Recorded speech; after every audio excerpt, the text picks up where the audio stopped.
muri iki gihe abahakanyi babaye benshi muzabumva ahagaraka ngo nta mana iriho na Yesu nta uriho agasobanura n'impamvu niba shake bazabivuge ngewe naramwiboneye twarahuye nawe amaso ku yandi umugabo nahamagaye akansubiza ijwi nkaryumva akanyereka nkabibona ngasaba ibimenyetso akabyerekana akampa amahoro yo mu mutima isi itigeze impa akampa ibyiringiro ndafite ahandi nabikura ninde wambwira ngo ntawe uhari zamwemerere nimba utamufite genda urya ibirayi nta kibazo nanjye ndaguma ndye Yesu nahuye nawe dukeneye kuba ubuhamya butari amagambo arahagarara agatinyuka ngo naho twebweho iwacu ni he iwacu ni mu ijuru tashobora kwiyamya ngo avenga iwacu ni Galilaya naho mwebwe za matimba za mayange za gahembeza by'ukuri birababaje sema haleluya bimenyekana iyopa hose benshi bizera umwami nuko amara iminsi myinshi Yopa acumbitse kwa Simoni umuhazi tuvuge amen pera ikiganza ukwegereye ngo umwami agukoreho ikintu kizatuma benshi bizera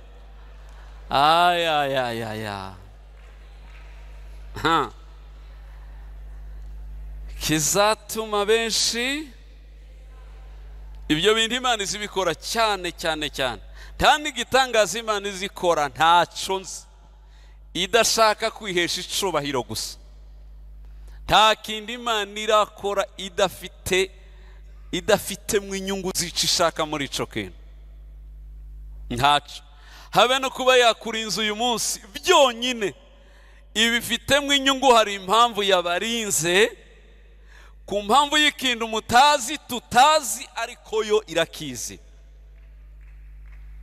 ibyo nabyo zubiye agaciro umenye ngo hari ibihishwemo rwose kuba yakurinze harimo ikintu tugaruka okay gusoma sindasoza munyemerere nsoreze mu Bakorinto ba kabiri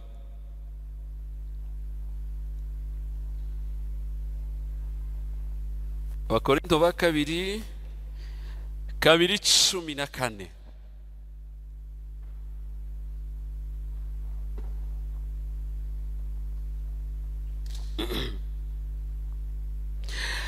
ariko Imana ishimwe kuko ihora iturangaje imbere ikaduha kuneshereza muri Kristo no gukwiza hose impumuro nziza yo kuyimenya 15 kuko turi impumuro nziza ya Kristo kumana hagati y'abakira n'abarimbuka turi hagati muri rompwe hagati y'abakira n'abarimbuka 16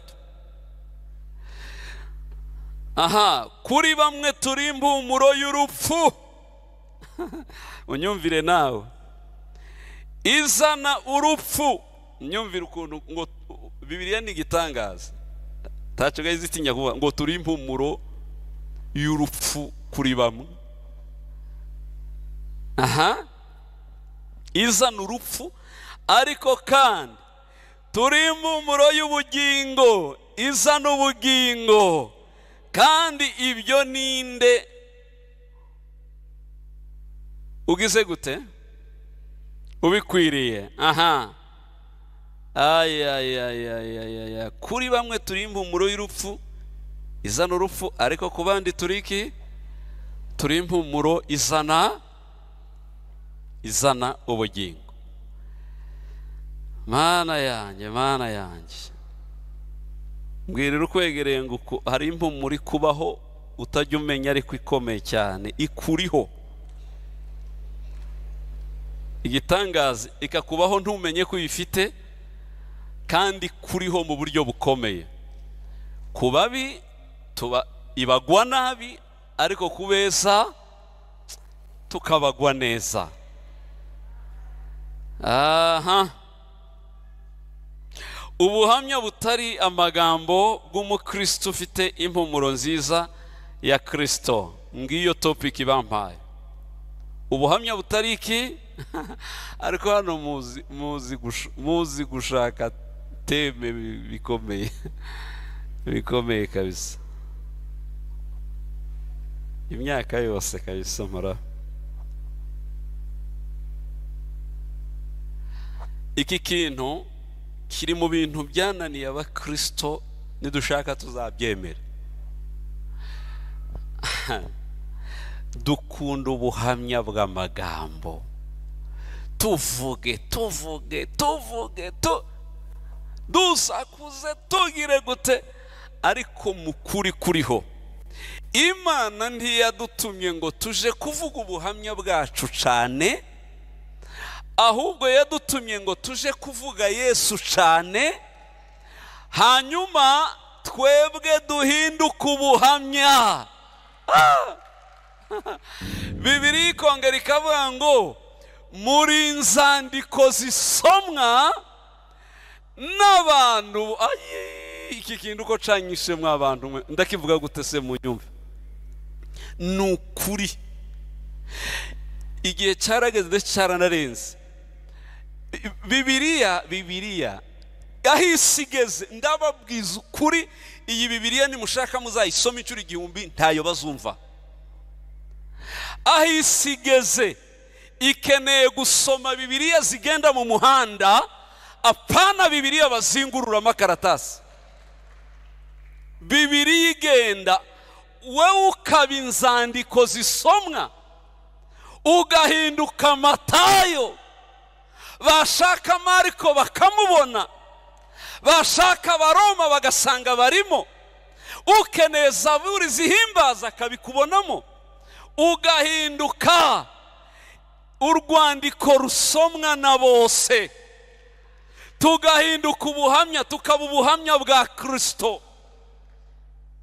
Hari n'ikindi kintu ngewe canshoboye mu bakizwa n'ubu njya nibaza n'abakristo bose. Yesu ageze hano ku isi mu madisikuru ye yaravuze ngo umbonye ababonye data. Hanyuma ngo arangiza aravuga ngo nuko namwe nimugende, dore ndi kumwe namwe kugeza ku mpera. Yani uko data yanjemo niko nanjye nabagiyemo. Uko basomaga data muri nge ari nako namwe bazabansomamo. Nongere mbabwira ukundi kuri kudakunda kuvugwa. Ntaho uhagaze ukavuga ngo ndi Yesu, nta gitangaza ubukoze nimba ko ku mwuka wa Yesu akurimo, uri Kristo wigendera. Kuko nawe yari kwisahagaza hayambaye umubi, ariko akavuga ko ari we Mana, ninge data. N'umwuka wa se wari umurimo, kandi umwuka wari muri ise yamenye muri Yesu, niwe Yesu yafashe na awutusukamo. Kuki tudahagarara ngo duhamye ko turi ba Yesu? Paulo yarabihamije, aravuga ngo sinjuriho Paulo, ni Kristo wigendera. Paulo yarapfuye ni marehemu, ibi mureba Paulo ntawuriho, ntaherutse ino, ubu ni Kristo wibereyeho. Ariko mwebwe yakoje urinde Alexi kanamugire wande wabiriki masi w'imatimba na imatimba gute ndugu yangu. Muri Bibiliya mu Filipi urebe Paulo yivuga we, arahagarara gatinyuga ngo naho twebweho iwacu ni he? Iwacu ni mw'ijuru. Tashobora kwiyamya ngo avengi iwacu ni Galilaya, naho mwebwe za matimba za mayange zande za gahembeza.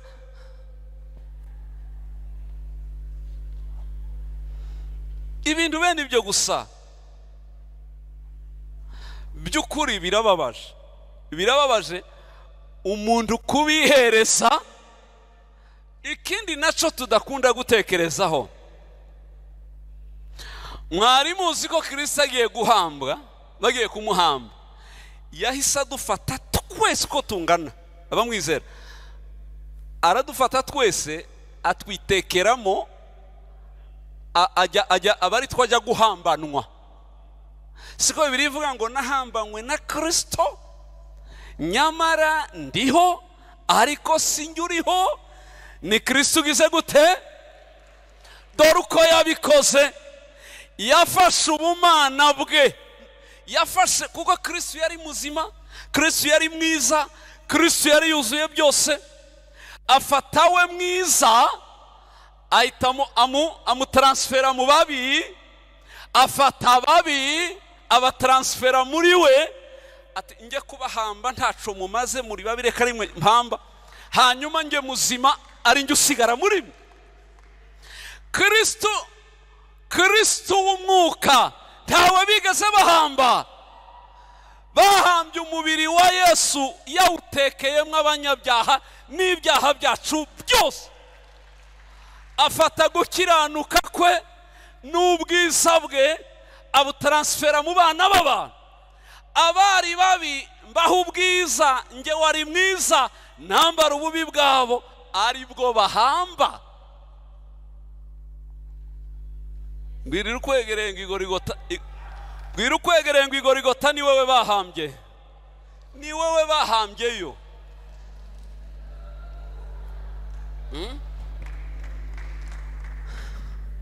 Kristo ubuzima bwarabufata abusiga muri twe, ashaka iki? Aravuga ko uko nazanye ubumana bwa data kaza mbuzanye, ni nako nanjye ngiye kubasigamwo ubwo bumana nari narahawe, nanjye mbo basigire. Hanyuma noneho mube mwisi mutaki atari mwe muriho, ahubwo ari Kristo uriho muri mwe. Ngubwo ubuhamya bwiza bw'umukristo bwigendera, ni wowe bareba. Birababaje iyo ubona abakristo benshi muri iki gihe, nukuri adagusobanuriye ubujya akijijwe, nta bintu bibiri wamubonaho bikwemeza ko akijijwe. Atagusobanuriye ngo aruha gukatire n'uduhanda tuja kuri AR Remera, uzamuka ugire gutukate hehe insengera ha, ni ubuhamya nukukubwira gusa hasengera nibiki, ariko nta bintu bifatika bigaragaza ko uyu muntu agize gute, ko uyu muntu akijijwe. Uzasoma amakuru ya Yesu, ahantu hose yanyuraga, ahantu hose bamubonye, umuntu wese bicaranye, umuntu wese bagendanye, yamusigaranyeho ubuhamya budashobora kwibagirwa. Abashoboye kwandika barabyandika. Yohana mu dutabo, mu twandiko dutatu, hari ahantu yavuze aravuga ngo, iyo arandika aravuga ngo uwo twabonye uwo twabonye intoki zacu zikamwikoreraho. Ubundi tubabwira ngaje kwandika mu byahishuriwe, aravuga ati ubutumwa bwiza ni ukubabwira ibyo nabo, ibyo twabonye. Hanyuma ahita atangira kumwandikaho. Uzabona agitangira kwandika avuga ngo umutwe we weraga, yani uko bamubonaga niko bamwandika. Mbariza ukwegereye ngo se bakwandikaho ibiki? Tukwandikeho ibiki wowe? Tukwandikeho ibiki? Umutwe wawe urimo iki? Umutwe wawe urera cyangwa uzuye ibivumvuri, urajagaraye?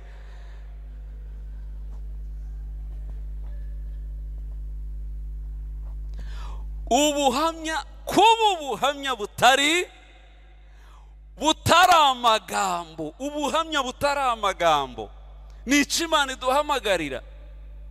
Iyo tuja kurenga tukaba ubuhamya bwuzuye, apana bwo turinda kubwira abantu abo turi bo, bakabidusomamo, impumuro ya Yesu ikatugaragaraho, ubwiza bwe bakabutubonaho. Simbabesha, iki gihugu cyose kiba carakijijwe, iyaba bakijijwe barabaye impumuro nziza ya Yesu, bagahinduka ubuhamya bugenda. Singubesha, uzareba umukizwa waminuje mu muryango, babura uko bamwita bakaroba bakajya bamwita pastori mu muryango wabo. Siko bimeze? Iyo babona yarakijwe arabikabya. Ubundi ngiye nkunda abantu bakabya. Ugomba kuja mu bintu byose ugakabya tu. Nimba ari ugusenga ukabikabya, ukabisenga nyine. Kandi nugera mu kazi ugakora ukabye. N'ubu biza bimbabaza uburyo bakizwa aja muri office agakora kimwe n'abanebwe.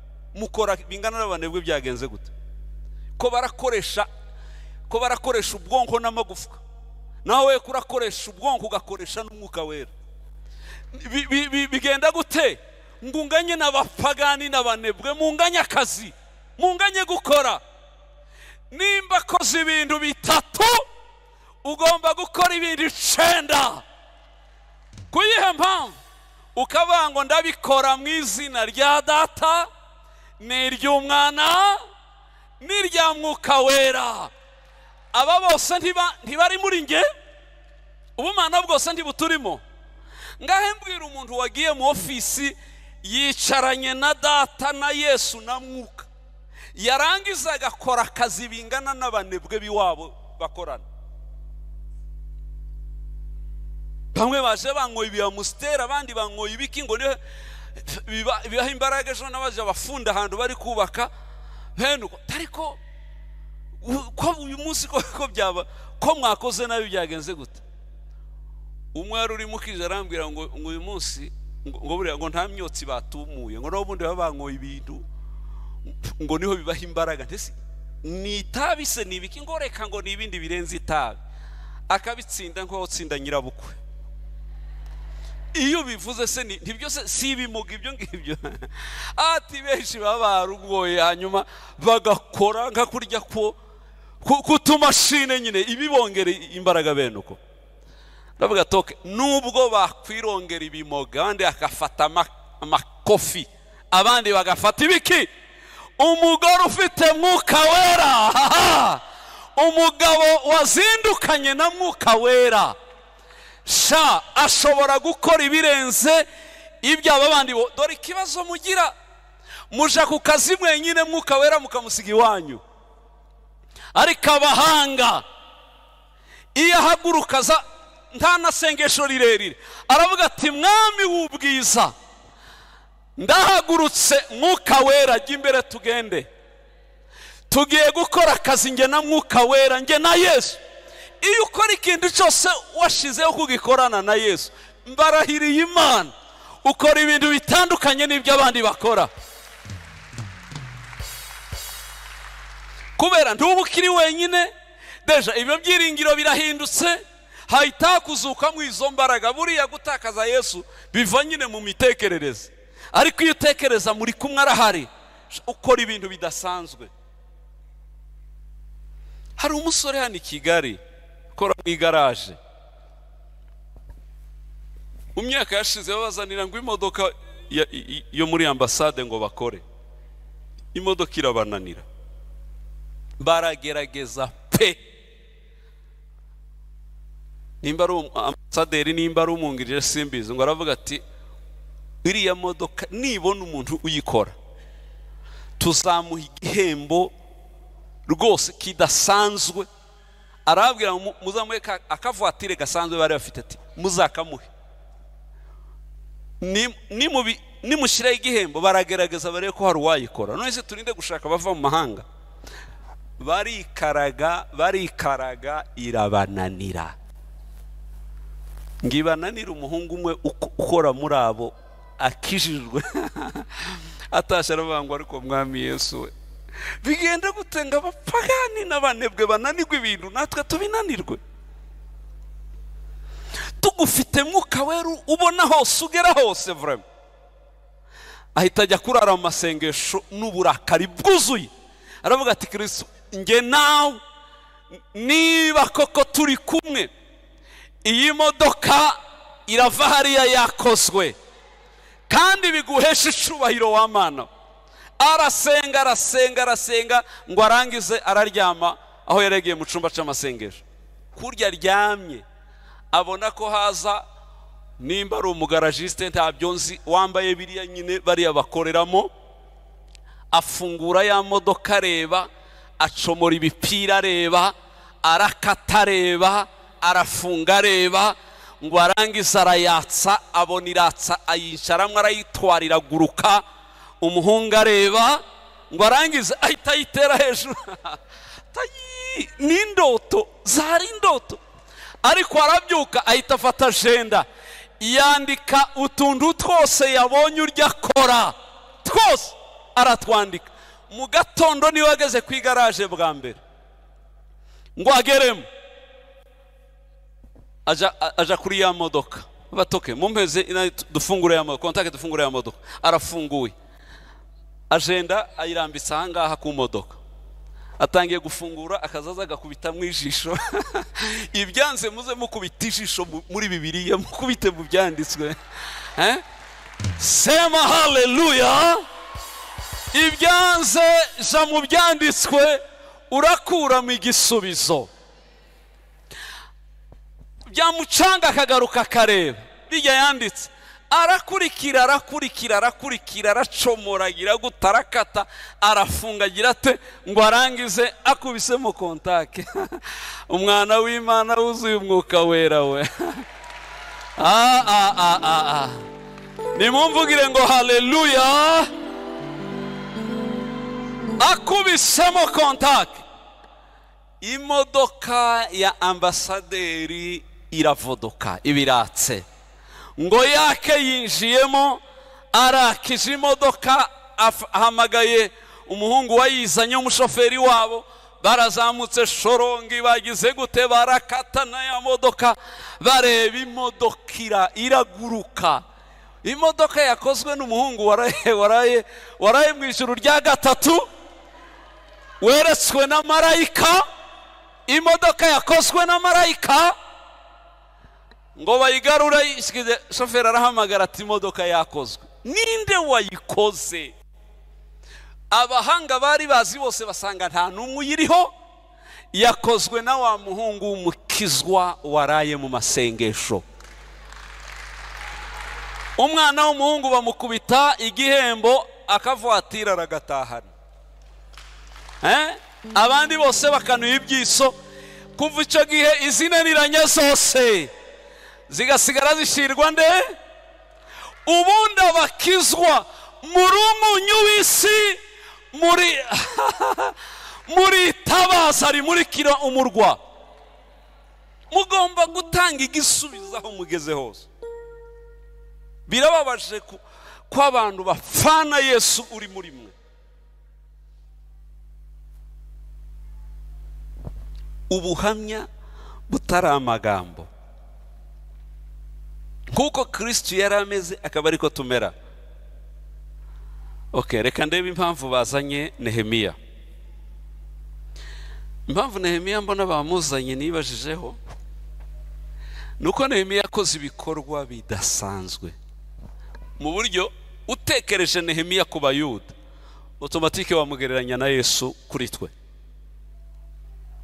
Nehemiya ku Bayuda ntabwo ari amagambo, ni ubuhamya bufatika.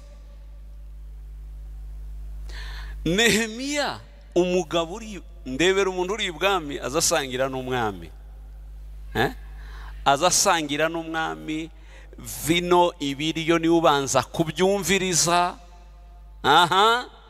Ariko igitangaje ni iki? Buri munsi akabaza amakuru y'i Yerusalemu iwabo uko bihagaze, bameze batabasige. Ariko Nehemiya nabitekereje numva ndamukunze. Aribwa amaguwe neza mu byibuke, buri gihe bamubwira akaga Abayuda barimo. Simbabesha, namwe mufite bene wanyu muzababaze cyangwa mubagenzure. Mwene wanyu ukize ntajya yita, nta niga kuzabona umuntu ukize yibuka kubaza amakuru ya bene wabo yasize mu bukene cyangwa mu cyaro. Ababariza iki? Ahubwo bashaka ngira ngo iyo abona uwe muhanda ngo azanyura mu kirere batazahurira hasi. Umukire wa hano iwacu aguwe neza, afite akazi keza, nacyo gituma uzabirebe n'abakizwa benshi majorite b'Abanyafurika.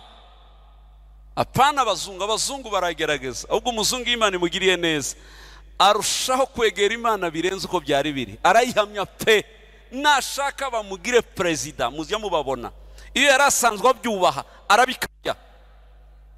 Ariko Abanyafurika uzamutse gato akabona guwe ahita afunga ibipango, agashiraho imitaha, agashiraho senyenge, agashiraho imbwa, agashiraho iki, agashiraho bize bimurebera, agafunga. Icya kabiri, ntabagitelefona biwabo habe. Sha ngo ya ndi bize mvugana n'abakire gusa, mvugana n'abahambaye, ndahambaye. Urahambaye mu buryo wibagirwa iwanyu. Nuko Abanyafurika tumeze. Uzamutse agenda wenyine, nacyo gituma bavuga ko Abanyafurika uwazamutse abamurwanya baba bameze nk'intozi, baba ari benshi. Nuko yagiye wenyine yamara akanatwibagirwa, abasigaye bakamubura, ahasigaye kumubura niba bishobora bamukurikiza amabuye pe. Abayuda bonyine nibo nja numva ko umuyudi yazamutse, abandi bose bahita bamutega ibitugu ngo azamuke kurusha uko yazamutse, kuko bazi ko azamuka akazamura abatari bake. Nicyo gituma uzumva ko umuyuda ahageze hose adashaka kugura ibintu atabaje ko hari iduka ry'umuyuda kumugurira, nzamure mwene wacu. Nuko bimeze. Ariko tw'Abanyafurika ntabwo ariko bimeze. Nehemiya ndamwubahirike, umugabo ukize uguwe neza uhaze, aribuka amagorwa ya bene wabo, aribuka agahinda barimo, akabaza amakuru. Kandi biriravuga ngo amaze kumva izo nkuru, icya mbere ngo aricara, guhagarara biranga. Icya kabiri ararira. Icya gatatu arisonzesha. Icya kane arasenga, asengera abo bene wabo bababaye. Biragoye ko umuntu uhaze ababazwa n'abashonje. Buriya uzabirebe, umuntu washonje niwe uzumenya uburemere bw'inzara y'abandi. Ariko umuntu utarashonje niyo namutakiye inzara arumirwa gusa, akureba nk'umusazi, kuko niyo ibyo havuga, kuko ntiyashonje. Kandi hari abantu bameze gutyo, kubera ko atigeze asonza ntaca abashonje bamubwiye. Ibyo murabizi ko hari abantu batigeze basonza. Narabibonye nigeze gutura muri quartier nturana n'abakire, narume sinzibagirwa. Njewe ncomotse mu caro meze ukuntu kudashobotse, nitereka hagati y'abakire n'abayobozi. Quartier yubashwe, bipango bikinze gusa, bigize gutebona bigezweho. Ariko icyantangaje mu bakire, abana babo bakire narumiwe. Najyaga rimwe na rimwe kubasura, abo tuziranye be n'abasigaye akunda gusenga, kugira ngo umwana w'umukire arye. Yabaga afite abakozi batatu bamuzengurutse, umwe aterure, abandi babiri, umwe aba ari gusimbiza ibipopi, uwundi amuterera udukorasi, n'igiseka kikasama bakarongerayo umureti, cyangwa kwasama bagahindura korasi. Mbese abakire buriya bagira ibintu byabo bihariye rwose. Abana babo barya ku makorasi, cyangwa byanga bakabanza akabikoresha siporo bikiruka mu rupango, bibanze biruhe bize byagize nk'akanyota. Abafite amapisine akanza akabikubitamo ibintu bene ibyo. Nuko bimeze. Narabyiboneye iyo quartier nabagamo. Ndavuga ati icyana kimwe cy'ikibebe igihugu cy'umwaka n'amezi 2 gifite abantu 3 bakigaburira, nabo bahenda hende ni cyanga mureti aterere ibindi bintu byinshi ntazi, bimwe ntazi, simenye uko bavanga vanzi ibintu. Ndabireba ndavuga ati kumbe nuko bimeze. Nkibuka nge ko nabaye muri cité quartier z'abaturage z'abakene, nta mwana w'umukene w'amezi 6-7 basabingingira ibiryo, ntawe. Deja karabizi, karahumurirwa bitarava mu gikoni kaba kumvishe impumuro. Ngewe sinigeze mbona abantu ngo ko baragaburira umwana, ngo ko turagaburira umwana uhehe. Ubwana bwo muri cité ku mwaka n'igice imyaka 2-4 bw'itanu bitarasha bupfunda y'intoki bukaza bubijaburirayo. Ariko abo mu bakire frigo iba yuzuye. Ariko nza kumenya iki, inzara ntiba mu nda, inzara ni mu mutwe ni mu mitekerereze. Nza kumenya ko abana b'abakire kubera kurarana, inzara iva mu makuru wibitseho. Iyo ufite amakuru ko hari crise ikubaho n'igihe cyo kuba kitaragera, kubera ko ubwana bw'ubukene buza burara buzi ko ayiwe uko ejo tuzarya cyangwa ayiwe bizagenda gute. Kubera kurara na susi yuko ejo butazarya, buza busonza mbere y'igihe, mbere saa 7 z'ijoro kera baburi kugaragurika, inzara iba yatangiye. Abana bo bakire kubera ko kizi ko frigo yuzuye, stock yuzuye, gikomeza gihaze kikageze ejo saa 7, kubimuha ni kibazo. Nuko byubatse. Mbwirira ukwegereye ngo numara gukira uzabyiboneraho. Nabakize baraha murabizi, narabigenzuye. Iyo nta mafungo dufite ejo, shobora kugeza saa 9 z'ejo ntarasonza, sinibuke ko nanariye cyane ntariye. Ariko umuntu wese muzabirebe benshi yazi ngo ejo na mafungo. Saa 10 arigaragura ku gitanda yiwe akumva inzoka kera zitangiye kwivuga. Niki na amakuru kera yagezeyo, ibintu bitangiye gukorogana. Ariko iyo wararanya amakuru ko ibiryo ejo uzabitemagura, nta nzoka yeguka.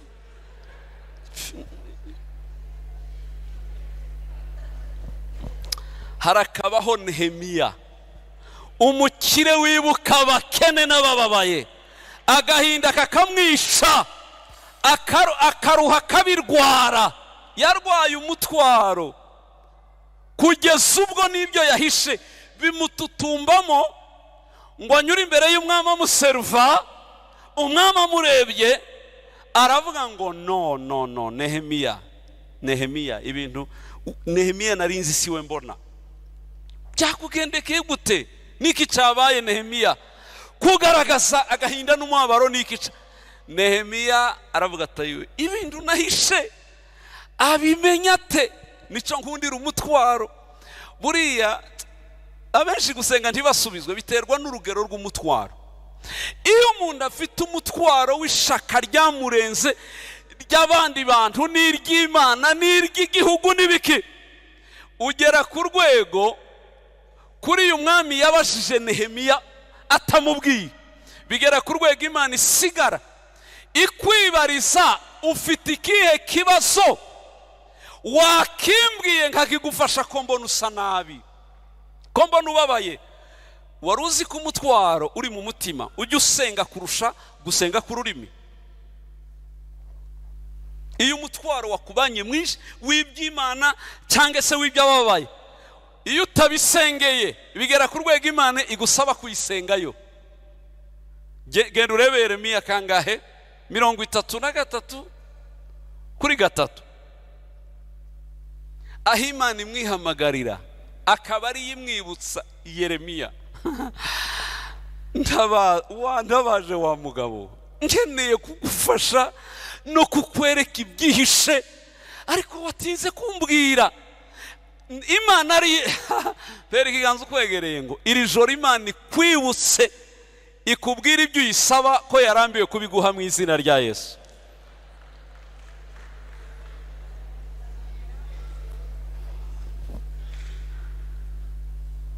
Nehemiya umwami amubwiye gucya arumirwa, ubibonye ute? Aravuga ati uburyo usa biragaragaza ko ufite ikibazo. Aravuga ngo ni koko ndagifite. Byagenze gute? Aravuga ati namenye amakuru, nabajije amakuru i Yerusalemu. Mana, ese haracyaba abantu babaza amakuru i Yerusalemu? Ese turacyafite abantu babaza amakuru y'itorero rya Kristo? Turacyafite abantu babaza amakuru y'abababaye n'abakene bari mu nsengero? Dufite abantu bafite agahinda k'itorero rya Kristo, barahari cyangwa barashize? Nehemiya aramubwira ngo nabura nte kubabara, i Yerusalemu harabaye amatongo, ibituro by'abasokuru byarasenyutse, ibintu byagize gute? Umwami aramubwira ngo none Nehemiya nsaba ariko abagabo b'Imana babaho, nsaba icyo ushaka. Mwibuke ko kiriya gihe umwami yakora mu cimbo c'Imana, yani hariya niho Imana yari isubirije inyuze mu mwami. Nsaba icyo ushaka nkiguhe, nyemerera ngende, ikindi umpe inzandiko, umpe n'ibiki ibintu bene ibyo. Umwami ati ibyo ushaka byose ndabiguha, ariko uwo mubabaro mbona uri mu mutima wo kuveho. Nehemiya aremera asezera ibwami, asezera akazi keza, umugabo ubayeho neza. Aravuga ati ahubwo oya, nje kurenganana, nje kubabaranana. Ariko biriba ngo abagabo bakomeye. Iyo nsomye amakuru ya Mose na ba Nehemiya, Mose yavuze ngo kurengananwa n'abana b'Imana birandutira ubutunzi bwose bw'Abanyegiputa. Bimariye iki kuba muri Egiputa? Abayuda abana b'Imana bari mu bibazo, kubabarana n'abakizwa biraruta kwishimana n'abapagani bicariye urupfu.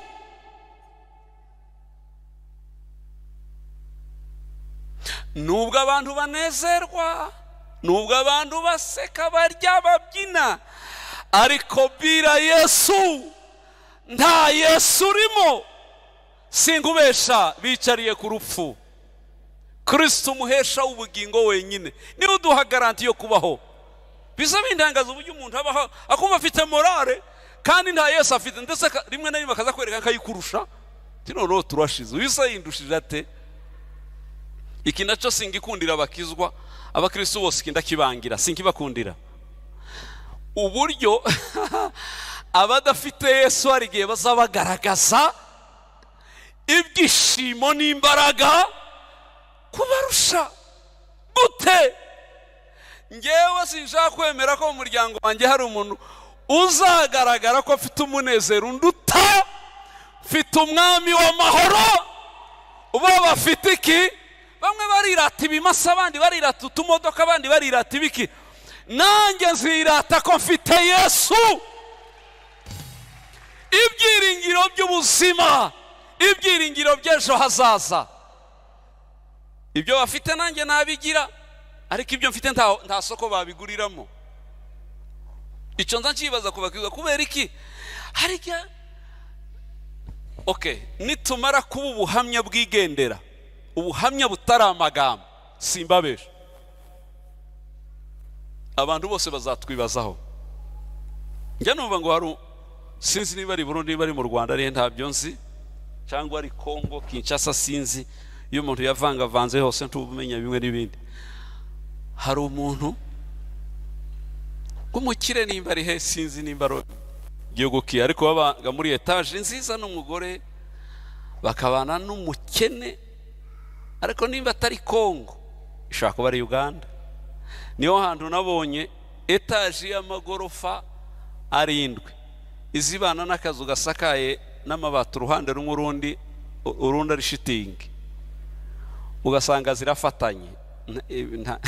Ntabyo ari Rwanda, kandi niba ari Rwanda ari kera sivuba.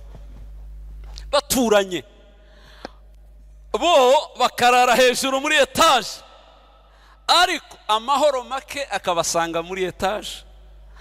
Bakarara bagaragurika bashwana batomboka batongana bagira gute induru, kandi bari yemewe bari imireti bari inkoko zokeje nizitetse mu mazi, yeme barushe ngo barambiwe inkoko bakazana ihene, bakarwanga ihene zirabashahira gute ngo baje kurya ibyatsi gusoroma salade barya ibiki ibintu bene ibyo. Mbese nibyo byose bakavanga. Aha babakene baba hasi bajya babareba bari hejuru bakabareba hasi, n'utwo batetse babareba mu nkono zabo gutya bari hejuru. Bateka mu ikisi bakubitamo ikijumba bagishyira mu mazi cyangwa bakacotsa bene uko, baje kukirya bakarira hanze, ariko n'abanyekongo ndabitoya ashaka kuba arabanyekongo. Abanyekongo bakunda kurira hanze kurusha ndabesha tubonye wewe wavukiyeyo. Kurira hanze bacumba kagari bagatereke hanze, kandi bagakuramo amashati bose. Iyaba umugabo ishati akayikuramo agasigara atyo, n'abahungu be bose nuko umugore akenyeye agatengaho ubugari bakabukubita hanze. Icyatangaje bariya bo muri etage buri joro bakumva bariya bo hasi muri ka kazu, imvura izigwa imvura zikabasanga mu nzu, bakarara baseka ngo bakageza saa 7 z'ijoro igitwenge cyabije, bakabyuka baseka ngo bakubitanaho, bamara agasangira iki ibijumbu n'ibishimbo byumbaguritse bimeze ukuntu. Nibyo biberaho. Abandi nyama zarabamaze n'imireti n'ibiki baza bahindagura agahumuro kagakwira ahantu hose. Ngo amarano bariya barara barwana babuza amahoro ibintu byabacanze byabo. None umunsi umugarara bamwe atariko ni gute twe twaturaruku, ariko bariya baza barara kuriya byagenze gute? Umunsi umwe baramanuka none bagiye kugenda barahanyura barabasuhuza. Kwamara barabazamuga bati nimutubwire mwebwe mumeze mute? Abandi ati kwiki ko muzamurara museka amajoro yose, mwebwe muzamuseka gute biva hehe? Nibiki batera kunezerwa mufite aka kazu mwamunezerewe iki, kandi ibyo murye turabibona mwamwari eske bigenda gute? Abandi barababwira toke twebwe iyo turiye ikijumba twamara tukarenza amazi tugakubitaho ikorasi yo mu gitabo yo muri kantike, tugafatana ibiganza tugashima Yesu, aha ijuru rihita rimanuka kurara hano. Sema haleluya. Umugore ahita arahindukira, ijuru rikaza kurara muri aka kazu ritaje hariya. Abandi ati ntiriza rizanwa n'amagorofa, rizanwa n'imitima. Ubu uyu munezero mugira ni Yesu wawuduhaye gusa.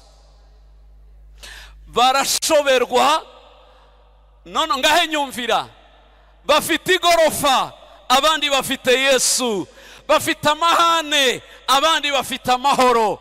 Yani ubuhamya bwabo buragaragara, burasomeka rwose. Ubuhamya bwa Nehemiya si amagambo, n'ubwiyahusi.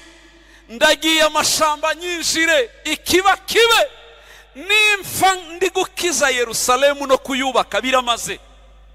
Ariko ndagiye. Nehemiya baramubona live amaso mu yandi. Nehemiya arazenguruka ijoro n'abinginzi. Nehemiya arubatse, Nehemiya arasanye. Yerusalemu irahagurutse irubatswe. Abayuda basubiye mu mazu, basubiye kubona amasoko, amariba, amarembo yose arubakwa. N'ibintu barebesha amaso, si imigani.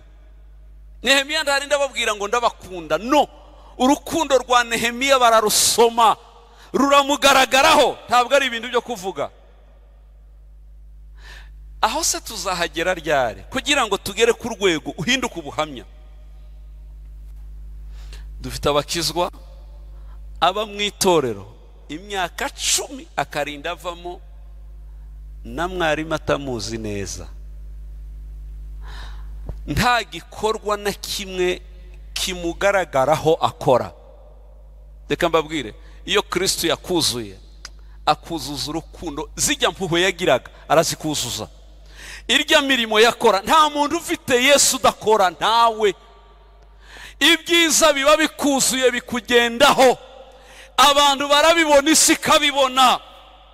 Mana yanjye, nasomye umugore witwa Tabita, muramuzi sintindaho, ariko umugore wabaye ubuhamya we bugenda. Dukeneye badoruka mu matorero Anglikani, badoruka barihe, bamenywa n'abapfakazi bose n'imfubyi. Pera ikiganza ukwegereye mubwire ngo ese ni bangahe bakuzi inshuti yanjye we? Abapfakazi bangahe n'imfubyi zikuzi?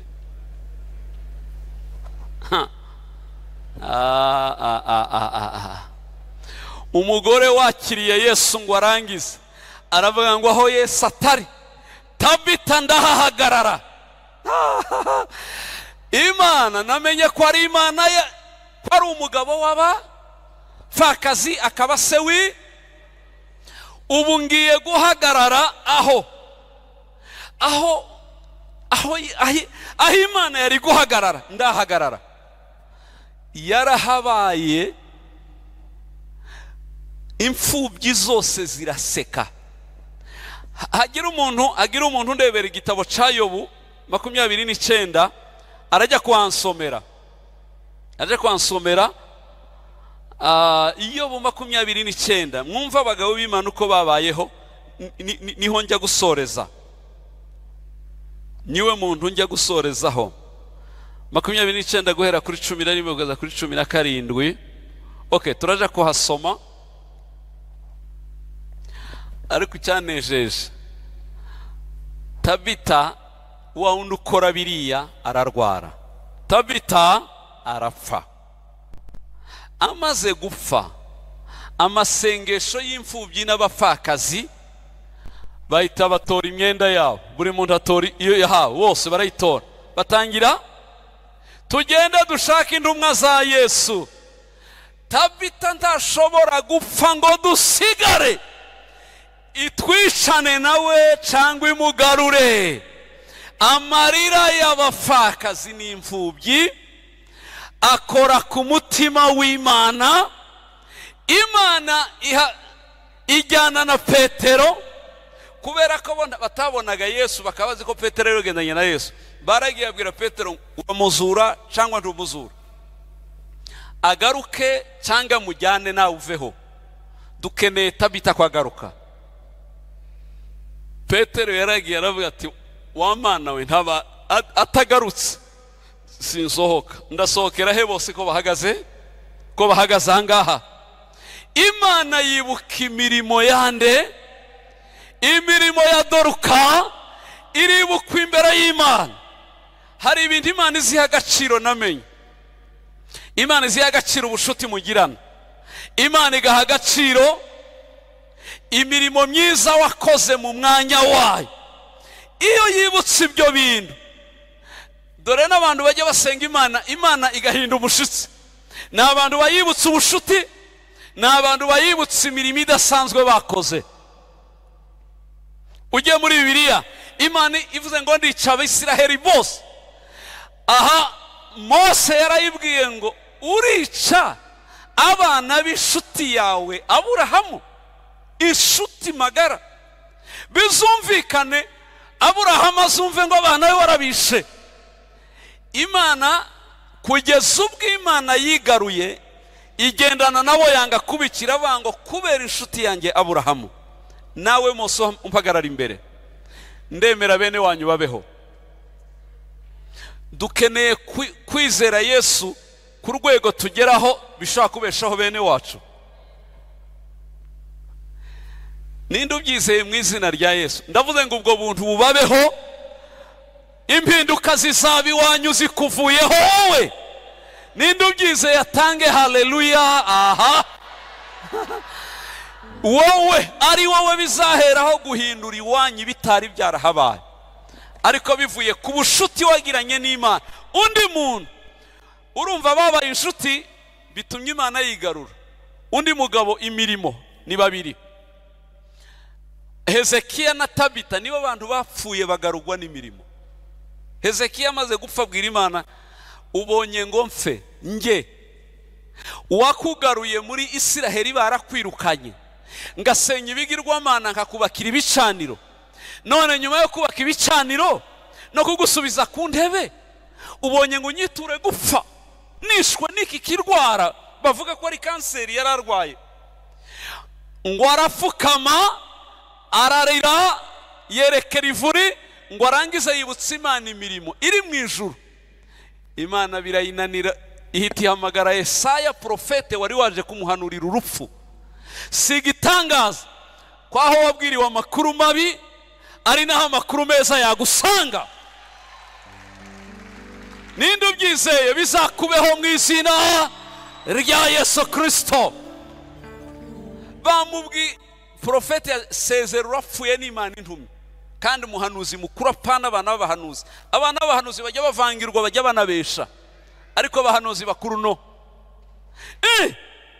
Ngo yibutse Imana irigarura, irasubira ihamagara Yesaya. Yesa, subirayo ugende umbwirire Hezekiya ngo sha urupfu rwe rurasibiye. Ako Mana, Imana nireba imirimo yanyu myiza izasibiza impfu zanyu mu izina rya Yesu Kristo. Ikijya kinyobera bazava ngo Imana yohereze urupfu ntirushaka gusubirayo rudatwaye uwo rwishe. Njya nibaza ko rwa Hezekiya Imana yashatse umunebwe wo hafi utagira umurimo n'umwe. Navuga toke mu ndebere ikinebwe kitagira habe namba tugisuke. Naho Hezekiya wanyubakiye ibicaniro kandi ngo aje gusenga aravuga ngo ikuzimu ko batagushima, nkaba nikumburiye kujya mu rusengero nkumbuye amateraniro, reka nibereho ngushime Imana ngirebe imirimo ngo yumve ko ni imigambi ariyo kuramya. Imana yavuga toke ibereho sha, turashaka ubundi turwegekaho.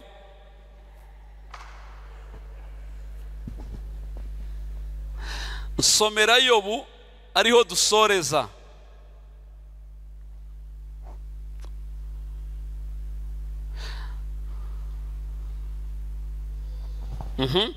Makumyabiri n'icyenda umurongo wa 11 kugeza kuri 17.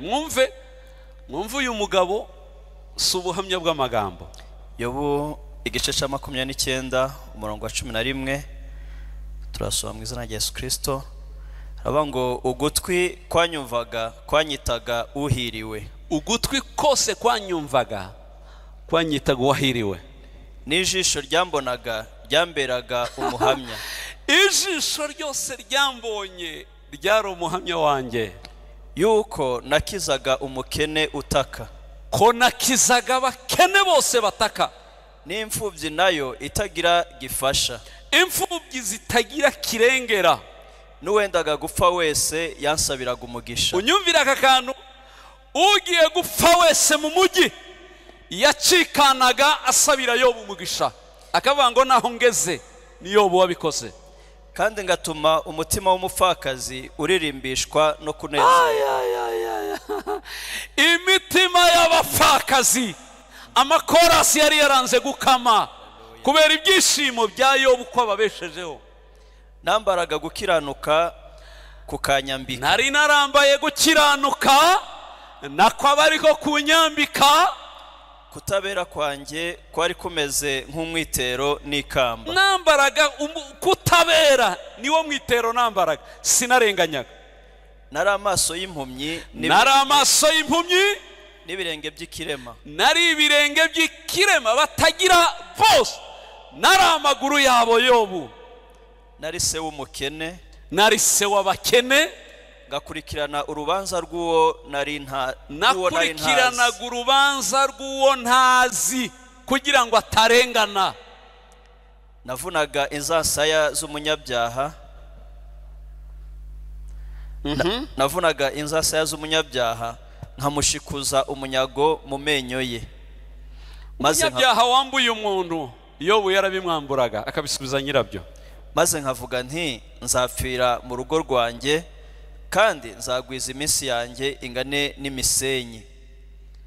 Umuzi wanjye wari ushoreye mu mazi, n'ikime cyatondaga ku ishami ryanjye bukarinda bucya. Ubwiza bwanjye bwahoraga bwiyuburura, umuheto wanjye ugakomerera mu ntoke zanjye. Komera Imana amashyi kubw'ibyo bintu Mana yanjye. Ninde muri twe wahamya bene ibyo?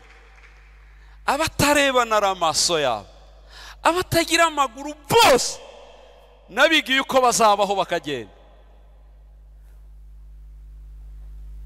Uwarenganyizwe wese naramurenganura.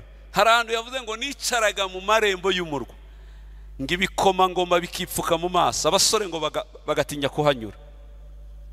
Ubukiranutsi bwe bwari bwararenze mu buryo abantu bose basigara bamutinyira ico. Icya kabiri yari umukire, Imana rero amuhaye umugisha. Reka mbabwira kanako, iyo umutima wawe wemeye kubaho uri umuntu uzahura abandi, ntacyatuma Imana itaguha umugisha, kuko uba wabaye amaboko y'abatishoboye, wabaye igisubizo ku bananiwe. Muranyumva tuvuge haleluya? Ngiye gusoreza kuri tugomba gukora imirimo yose. Ikibazo tugira, tujya dukorera Imana kabashaka reka nyikorera impembe. No, dukorera Imana nk'abayitura ibyo yadukoreye. Ntabwo dukorera Imana nk'abagira ngo iduhembe. No, turayitura ibyo yadukoreye bikayitera gukora ibindi, nanjye ngasubira nkayikorera nyitura ibyiza.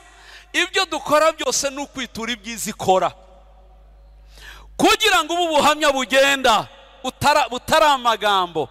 Nuko wemera kuvangwa na Kristo ukiyunga nawe.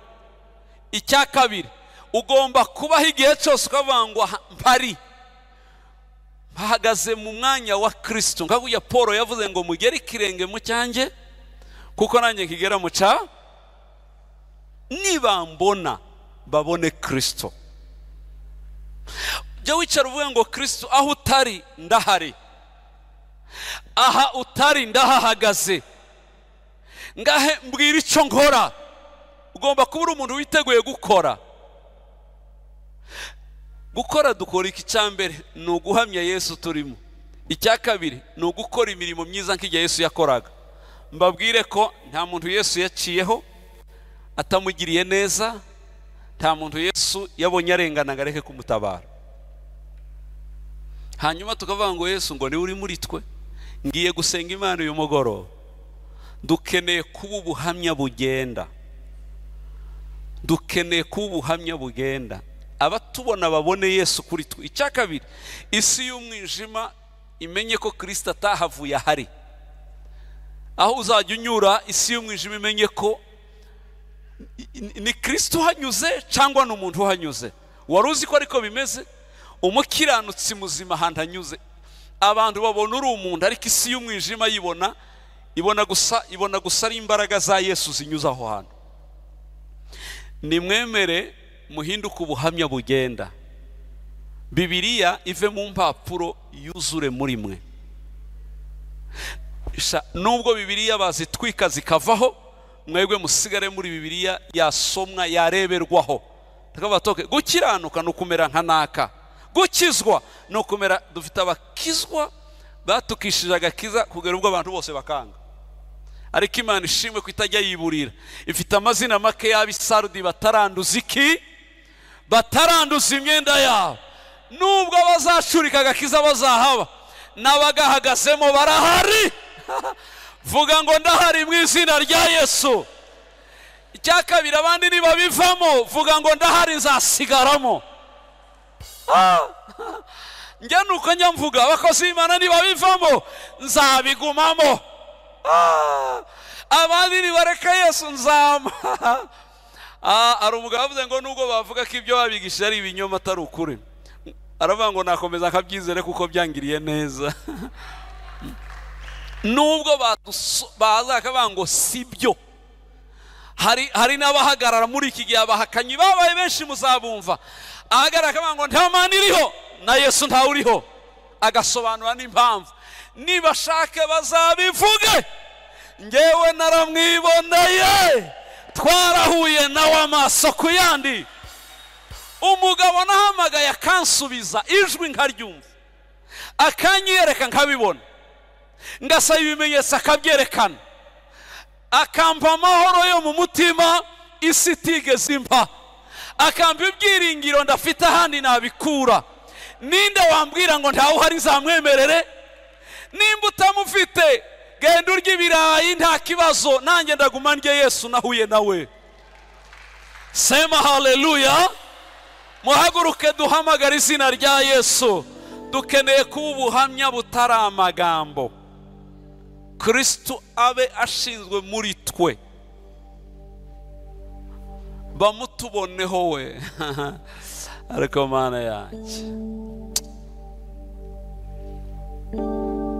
ahishukire muri nge.